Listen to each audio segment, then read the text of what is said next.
title of sermon is called name. 오늘 본문 말씀은 참으로 인상적입니다. 말씀은 참으로 인상적이에요. 23절에 보면 이렇습니다. 그러므로 하늘나라는 마치 자기 종들과 셈을 가리려고 하는 어떤 왕과 같다라고 표현합니다. 제가 본의 아니게 올해 표를 말씀을 증거할 때 본의 아니게 천국과 많이 매치가 됩니다. 그래서 여러분이 지금 이 현실에서 그냥 편하게 사시려면 별로 매치를 안 하셔도 됩니다. 그런데 만약 영원한 나라를 소유하고 싶으시면 꼭 표를 명심하셔야 합니다. 우리가 새로운 패러다임에 적응을 하지 않으면 영원한 나라는 없을 것 같아요. 왜냐하면 예수님은 변함없이 천국에 대한 이야기를 하실 때마다 이 표에 대한 이야기를 하십니다. 오늘도 그렇습니다. 하늘나라는 마치 자기 종들과 셈을 가리려고 하는 어떤 왕과 같다고 이야기합니다. 천국은 이런 것이라고 묘사해요. 그런 의미에서 여러분과 저에게 시사하는 바가 큽니다. 이것은 믿고 싶으면 믿고 무시할 수 있는 그런 패러다임은 아닌 것 같아요. 왜냐하면 영원한 거기에 마치 자기 종들과 셈을 가리려고 하는 어떤 왕과 같다라는 표현입니다. 셈을 하신다는 의미는 계산을 하신다는 의미겠죠. 그것은 곧 묻고 답하는 것을 이야기합니다. 예수님의 물음을 잘 이해할 수 있기를 주님으로 소망합니다. 만약 예수님이 물으셨을 때 그게 무슨 말이에요? 라고 뚱딴지 같은 이야기를 하시면 이제 곤란해집니다. 그리고 예수님 물음에 아주 적합한 모범 답안은 아닐지라도 그래도 용납할 만한 그런 답안을 제시할 수 있기를 주님으로 축복합니다. 왜냐하면 계산한다고 하셨으니까요. In verse 23, because the kingdom of heaven is like this. Once there was a king who decided to check on his servants' accounts. Heaven is like this. In that sense, it's a big deal for you and me. It is not a paradigm that you can ignore if you do not want to believe it. Jesus said, this is like a king who tries to count the work of his servants. The meaning of counting means that he will calculate or evaluate. He will ask and we will answer. Everyone, I hope to understand Jesus' question and to answer the question of Jesus well. 그럼 왜 천국은 이런 것이라고 말씀하셨을까요? So why would he say heaven is like this? 배경을 조금 알아야지 조금 이해할 수 있습니다. 수월합니다. 천국에서 누가 큽니까? 라고 제자들이 예수님께 질문합니다. 그때 예수님께서 어린아이를 한 명, 우리 연재를 한 명 딱 데려다 놓고 누구든지 어린 아이와 같이 되지 아니하면 결단코 천국에 들어갈 수 없다라고 말합니다. 누구든지 어린 아이와 같이 자기를 낮추는 사람이 천국에서 큰 자라고 이야기해요. 그런 주옥과 같은 말씀이 이어집니다. 그런 후에 베드로가 무엇인가 우쭐한 마음으로 예수님께서 말씀하신 아주 모범 답안을 가지고 있는 것처럼 예수님께 이야기합니다. What did Peter do after this?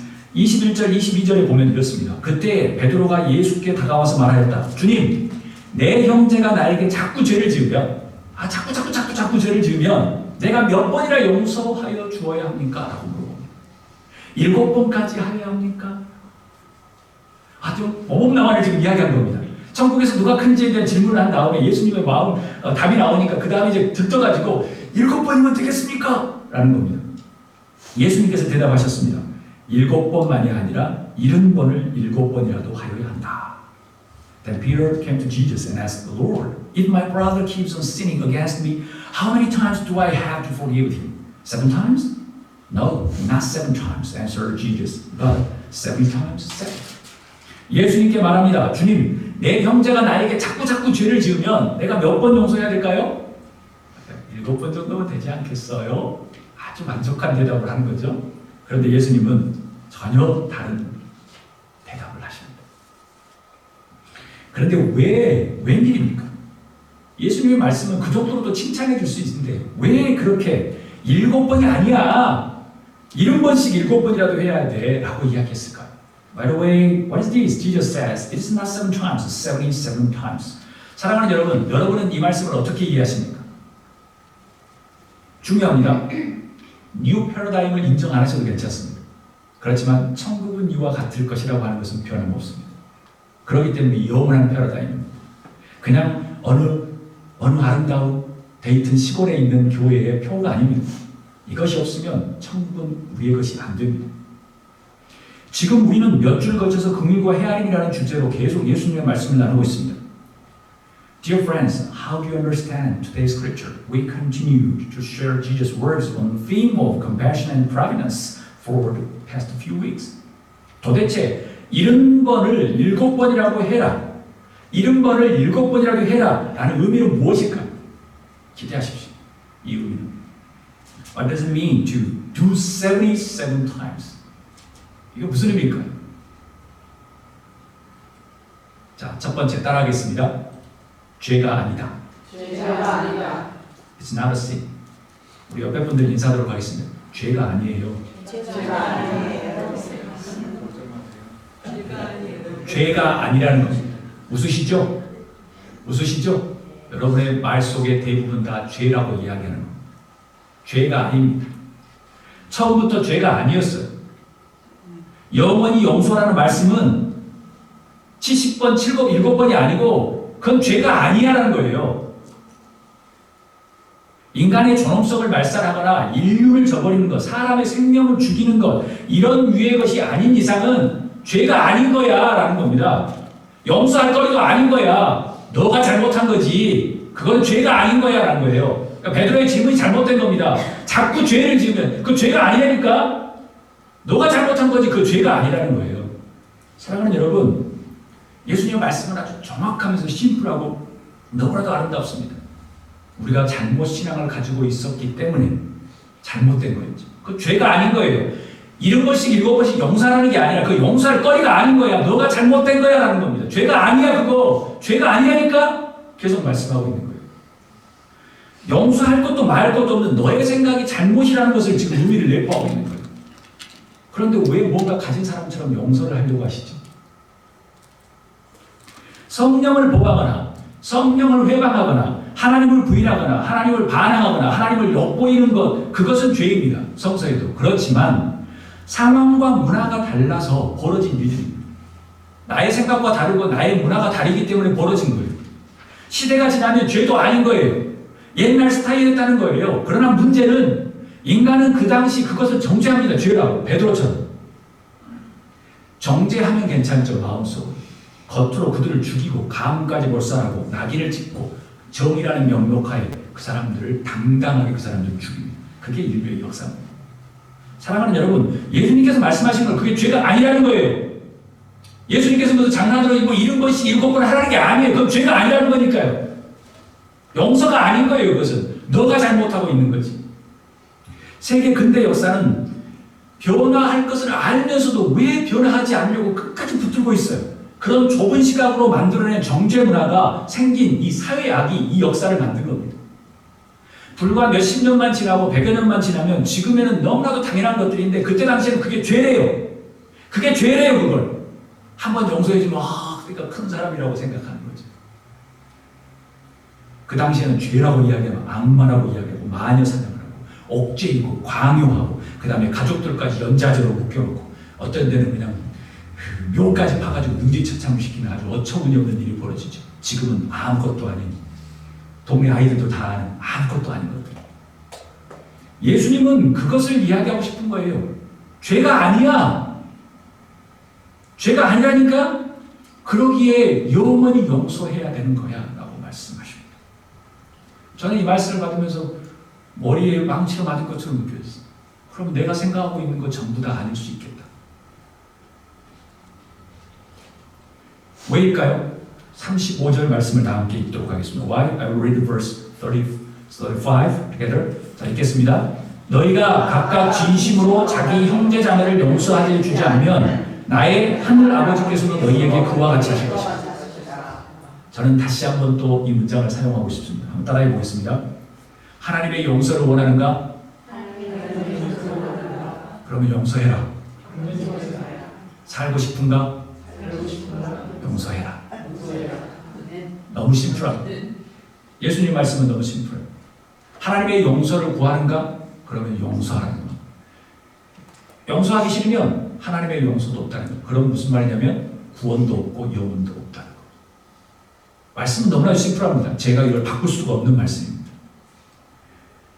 다 함께 따라하겠습니다. 하나님의 용서를 원하는가? 하나님의 용서를 원하는가? 먼저 용서하라. 먼저 용서하라. 예수님 말씀은 참으로 멋지고 아름답고 간결하고, 그래서 저는 예수님을 너무 좋아합니다. 어떠한 세상의 생각과 다른 것들이 끼어들지 못하도록 완벽합니다. 옳거니 라고 생각하시죠? 그 생각 가운데 여러분의 말과 여러분의 생각을 다시 되뇌어야 합니다. 저부터도 많은 사람들의 생각과 마음은 대부분 죄라고 생각하는 사람입니다. 그게 옳다고 지금 믿고 있는 겁니다.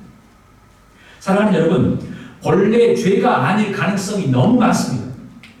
저의 생각이 죄라고 폄하하거나 카테고리화해서 차별하고 정죄하는 그런 것인 거예요. 그게 죄가 아닌 거예요. 여러분의 일상에서 일어나는 많은 것들은 죄가 아니고 별것 아닌 거예요. 그런데 죄라고 계속 차별화시키고 폄하하고 계속 정죄하는 겁니다. 사랑하는 여러분, 죄가 아니라고 생각할 수 있기를 주님으로 축복합니다. 그래야지 긍휼과 헤아림을 통해서 용서할 수 있으니까요. 그럼 용서할 거리도 아닌 거예요. 내 생각이 잘못된 거지. 저와 여러분은 왠 줄 아세요? 저와 여러분은 하나님의 용서를 사모하기에, 하나님의 용서를 사모하기에 용서해야 합니다. 그런데 더더욱 먼저 긍휼과 헤아림보다 더 먼저 그냥 죄가 아니라고 생각해요. 왜냐하면 저 사람과 내가 다를 뿐, 생각이 다를 뿐. 예수님께서 계속 비유 말씀을 하십니다. 24절부터 31절까지 보겠습니다. 왕 앞에 10,000달란트 빚진 자가 끌려옵니다. 그가 왕에게 이야기합니다. 참아주세요. 제발 내가 다 갚겠습니다. 참아주세요. 라고 애원합니다. 왕이 가엾게 여기서 빚을 없애줍니다. 대단한 무조건적인 은혜죠. Unconditional grace죠. 아주 무조건적인 은혜를 줍니다. 그래서 탕감받은 자가 다 없어졌어요. 탕감받은 자가 길을 나설 때 10,000달란트도 아니고 자기에게 100데나리온을 빚진 자를 만나서 멱살을 잡고 빚을 갚으라고 이야기합니다. 그래서 100데나리온 빚진 동료가 애원합니다. 제발 봐줘, 제발 봐줘, 내가 다 갚을게. 근데 그는 들어주지 않고 감옥에 넣습니다. 이게 천국을 위한 비유입니다. 잘 기억하십시오. 먼저가 꼴찌가 되고 꼴찌가 먼저가 됩니다. 기억하십시오. 여러분, 세상의 모든 일들을 보는 사람들이 있습니다. 그래서 영어 속담에 보면 벽에 귀가 있다라는 표현이 있습니다. 조심해야 합니다. 이 광경을 본 동료들이 매우 딱하게 여겨서 왕에게 고발합니다. 그래서 32절, 34절을 다 함께 보겠습니다. 그러자 주인이 그 종을 불러다 놓고 말하였다. 이 악한 종아, 내가 애원하기에 나는 너에게 그 빚을 다 없애주었다. 내가 너를 불쌍히 여긴 것처럼 너도 내 동료를 불쌍히 여겼어야 할 것 아니냐. 주인이 노하여 그를 형무소 관리에게 넘겨주고 빚진 것을 다 갚을 때까지 가두어 두게 하였다. 아멘. 사랑하는 여러분, 하늘나라에 대한 이야기를 할 때는 너무나도 공통적이지 않아요? 예수님이 한 번만이 아니에요. 정말 공통적으로 이야기하잖아요. 먼저가 꼴찌가 되고 꼴찌가 먼저 되는 일이. 그러니까 그 안에 긍휼과 사랑이 없으면 그냥 과감히 예수님은 그냥 꼴찌를 시키는 거예요. 예수님의 비유는 똑같아요. 제가 계속 이야기 드릴 수 있어요. 사랑하는 여러분, 오늘 설교 제목이 무엇인가요? 또 다른 이름입니다. Another name.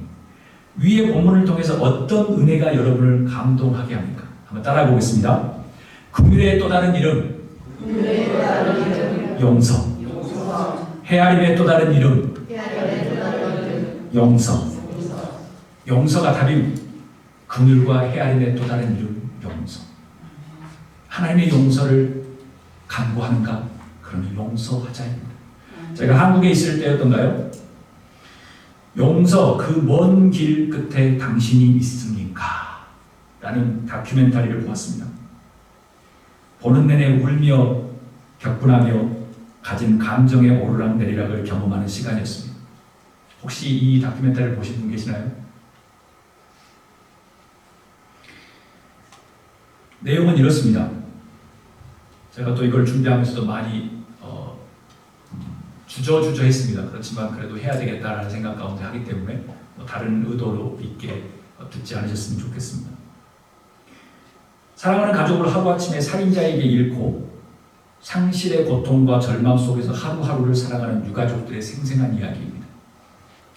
연쇄살인범 유영철에게 가족 셋을 잃고 그 허망함에 자살만을 생각하다가 살아갈 작은 희망을 발견하려는 고모 씨. 또한 유영철에게 큰 형을 살해당하고 형제들도 잇따라 자살하고 그래서 분노와 증오 속에서 하루하루를 살아가는 안모 씨. 헤어진 남자친구에게 외동딸이 살해당한 그날로 모든 것이 멈춰버린 어느 노부부, 그들은 매일 이렇게 기도한다고 합니다.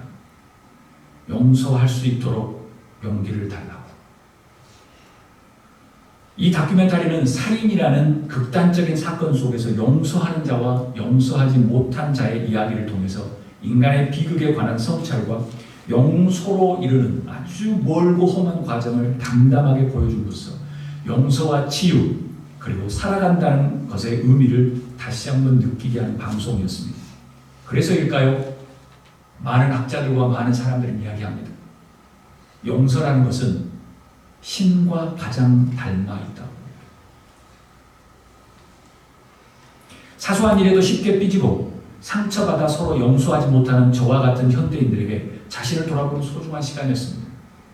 솔직히 저는 이런 분들의 분노와 용서를 잘 이해할 수 없습니다. 왜냐하면 경험해보지 못했기에. 그리고 용서하지 않더라도 치부하거나 속단할 수 없습니다. 왜냐하면 경험하지 못했기에. 저와는 레벨 자체가 다르기에. 그러나 여러분, 한 가지 확실한 것은 있습니다. 35절, 너희가 각각 진심으로 자기 형제 자매를 용서해 주지 않으면 나의 하늘 아버지께서도 너희에게 그와 같이 하실 것이다. 그것은, 이 말씀은 그분들에 대한 이야기가 아니라 저와 같은 보통 사람에 대한 이야기입니다. 말씀을 마칩니다. 용서에 대한 다양한 해석들이 존재합니다. 블라드미르 장켈레비치는 유태인의 살인 현장 홀로코스트에서 이렇게 이야기합니다. 용서란 죽음의 수용소에서 죽었다라고 말합니다. 한나 아렌트는 역시 처벌이 용서의 공통적인 조건이라고 이야기합니다. 용서의 가능성은 처벌의 가능성이 전제되었을 때 가능하다고 이야기합니다. 용서를 무시하는 거죠. 왜냐하면 800만 명이 죽었는데 자기의 자녀들과 자기의 가족들이 다 몰살됐는데 유태인들이 용서는 없다는 거예요. 용서는 홀로코스트에서 다 죽었다는 겁니다. 처벌의 전제가 없는 한 용서는 없다는 거예요. 저는 그 말도 믿습니다. 왜냐하면 너무나도 악한 일을 많이 저질렀기에. 또 이에 반하여 제가 좋아하는 철학자 자크 데리다는 이렇게 이야기합니다. 용서란 오직 용서할 수 없는 것을 용서하는 것이다라고 이야기합니다. 따라서 용서는 무조건적인 용서와 조건적인 용서의 두 축이 함께 나란히 갑니다. 저는 이것이 옳다 저것이 옳다 말하고 싶지 않습니다. 왜냐하면 제가 경험하지 않는 일들을 경험하는 세상이 너무나도 많기에 지금도 미국과 같이 잘 사는 나라가 아니라 세계의 80% 이상은 너무나도 용서할 수 없는 세상에 살아가기에 함부로 말할 수 없습니다. 그렇지만 우리는 미국에 살기에 우리는 어떻게 용서에 대해서 이해해야 하는가? 그게 중요한 오늘의 화두입니다. 여러분의 선택에 달려 있습니다. 용서를 받고 싶으시면 용서하는 방법밖에 없습니다. 저는 이렇게 말하고 싶습니다. 절대적 아픔과 좌절에 빠진 가족들에게는 오직 용서밖에는 할 것이 없었어요. 저는 이 방송을 보면서 울었어요. 그들에게 할 수 있는 것은 그것밖에 없었어요. 더욱 아픈 현실들은 자신들이 살기 위해서 용서할 수밖에 없었대요. 할 수 있는 게 없으니까. 그런데 그들은 여외입니다. 예수님의 말씀이 여외입니다. 예수님도 그들을 위로하실 거예요. 왜냐하면 우리는 경험하지 못하기. 지금도 켄터키에서는 가족을 잃은 사람들이 있고 총기 사고로, 라스베가스의 총기 사고로, 보스턴의 뉴욕의 총기 사고로, 그 다음에 밀양에서는 화재로 수십 명이 죽었습니다. 분노와 엄청남이 있겠죠. 문제는 여러분과 저의 날마다 현실과 마음속에 있는 응어리, 상처, 아픈 과거, 분노, 억울함, 지질도 용서하기 싫은 저 인간, 그것을 어떻게 하시렵니까? 제가 좋아하는 텍사스 크리스천 유니버시티 강남순 교수는 그의 책 용서에 대하여서 이렇게 이야기합니다. 용서에는 완결점이 없다. 용서에는 끝이 없다. 진정한 사랑에 완결점이 없는 것과 마찬가지다. 진정한 용서란 한 발자국씩 발걸음을 떼어놓는 여정이다. 완벽하게 우리가 해결할 수 없죠. 긍휼의 또 다른 이름, 용서의 여행을 떠나는 여러분을 축복합니다. 쉽지 않겠지만 여러분의 부모님을 용서하십시오. 여러분의 어린 모습을 용서하십시오. 여러분 자신을 용서하십시오. 가능하다고 하면 여러분의 자녀들, 여러분의 남편, 또 아내들, 또 여러분의 사업장들, 여러분이 가지고 있던 여러 가지를 용서할 수 있기를 주님으로 축복합니다. 100% 쉽지 않지만 용서를 위한 떠나는 여행의 발 한 발자국 한 발자국 우리가 떼는 겁니다. 그래야지 주님을 만날 수 있으리라고 생각합니다. 부디 하나님의 용서를 받는 여러분이 될 수 있기를 주님으로 소망합니다. 다 함께 이 말씀을 생각하면서 기도하기를 소원합니다.